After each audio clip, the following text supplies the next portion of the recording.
Hello and welcome back to my channel. I want to have a little talk today about aspect. If you're new to gardening and you're not quite sure how to go about planting up borders and buying items in the garden centre, then this video is for you. I want to tell you a little story first of all about a gardener that I know who used to do the garden for an elderly gentleman who lives near me. And he used to say his biggest problem with his clients was that they would fall in love with something in the garden centre and they would ask him to put it in a particular position. And he would have a bit of a to-do with them, and they would always say, oh no, I think it'll do really well there, just put it in. And so he would have to agree. Of course, invariably the plant died, the person had wasted a lot of money, and eventually they came round to his way of thinking. But I can't honestly tell you how important aspect really is, because once you understand what a plant needs to actually grow and what aspect it prefers, you can solve most gardening problems. And so when you go to the garden centre, I would always say this is the most important thing that you need to think about. So when you look at your home, have a look, what way does it face? You can find this out using your mobile phone. There's usually a little compass on there, and you can just ascertain that, because south-facing gardens are obviously better because you've got much more choice of what you can grow, but there are ways around coping with north-facing aspects as well. So what I would say to you is, if you're moving house and there's a choice, try to go for something south-facing or southeast-facing, because it will give you the most garden that you can actually use to grow the most things. But don't worry if you've got a north-facing garden or you're going to buy a house with a north-facing garden, because there are lots of things you can still grow. So primarily have a think about your own garden situation. Even if you've just got a windowsill or a little tiny patio, it's fine. You can grow so many things in a small space, but make sure that the space you have is suitable for what you're going to grow. So by that I mean, let's look at some examples. You can see behind me some rather lovely cherry trees. Now, my garden is actually very, very small, but it's crammed with things. And when I first moved here over 30 years ago, one of the things that I really wanted to do was to grow cherries. And I had to do a lot of research, but I pretty soon discovered that the north-facing fence, our garden's south-facing, but the north-facing fence, which is quite near the house really, because it's quite a short garden, but it's quite wide. So the north-facing fence really needed something on it to give privacy for one thing, but also I wanted something lovely to look at, because most things that grow in shady areas are not quite as vibrant. So I wanted something that was going to provide shade and privacy and would also look lovely. So I went for Morello cherries. You can't go wrong with them, honestly. You can get them on dwarf rootstocks, or if you've got a bit more space, Colt rootstocks, and you can have a wonderful show of flowers, as you can see in the background that I'm talking about here. And even if you never eat the cherries, you just got such a wonderful thing to look at. And they just love a north-facing aspect. They, depending on what size tree you buy, they take a little while to get going, but once they're above the fence, they're away, and you've got a tree for 40-50 years. So I really highly recommend them. Now, also very good in north-facing situations, things like polyanthus, cowslips, that sort of thing. You can put them underneath. You can get meadow mixes for shady places. There's lots of things that don't mind being in that sort of situation. So have a look at the labels, do some research, and come up with some ideas that you might like to try yourself.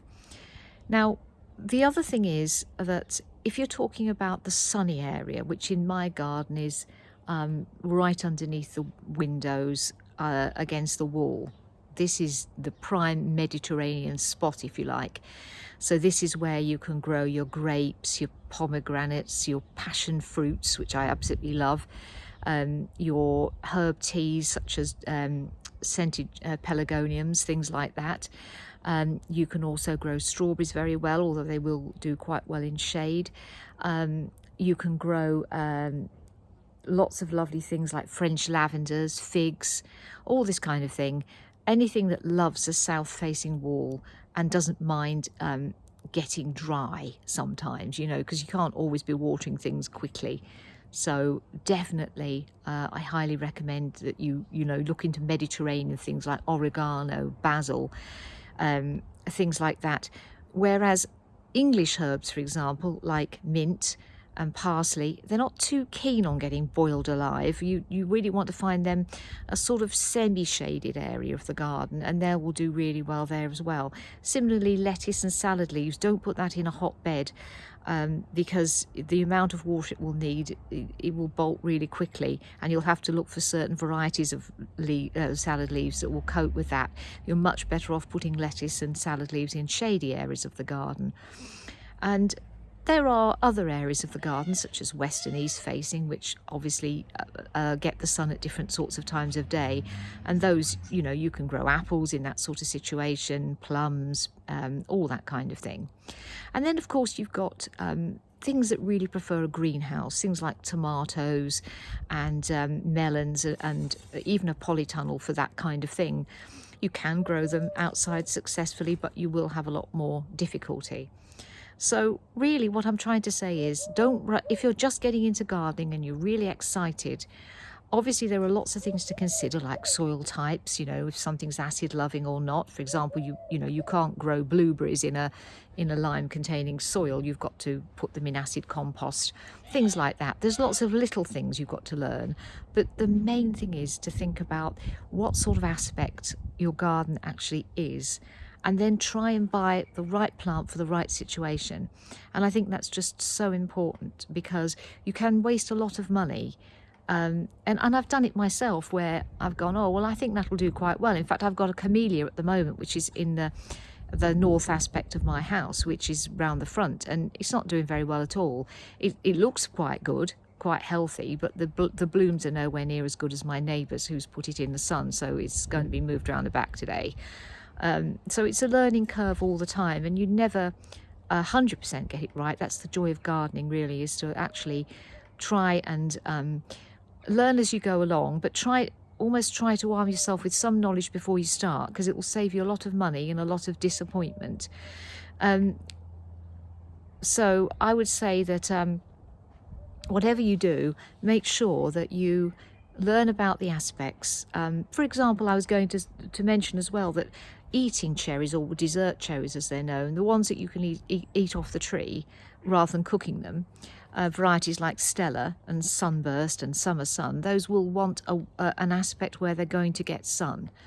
Mine actually are in a west-facing area, but if you had plenty of room, you could put those in the sun, in the south, because they love that. But you won't get dessert cherries in the same way as in the north-facing aspect, where you can plant a morello. It wouldn't work.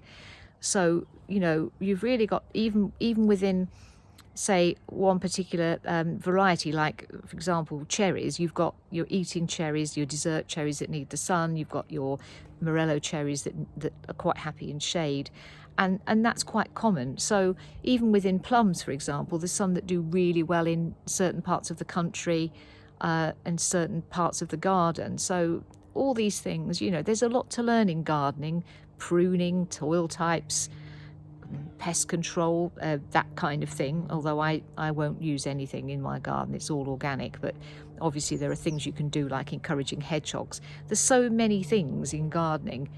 That's why it's such a fascinating hobby. But I think the most important thing, if you're starting off, is to make sure that you go very slowly. Don't run before you can walk. Don't go out to the garden centre laden with things and then get too busy to water them and realise that you shouldn't have put that where you did. Really, concentrate on little bits and pieces first, and then it will be a lot more rewarding, because you will have a lot less disappointments. So I'll leave you with that thought, and happy gardening.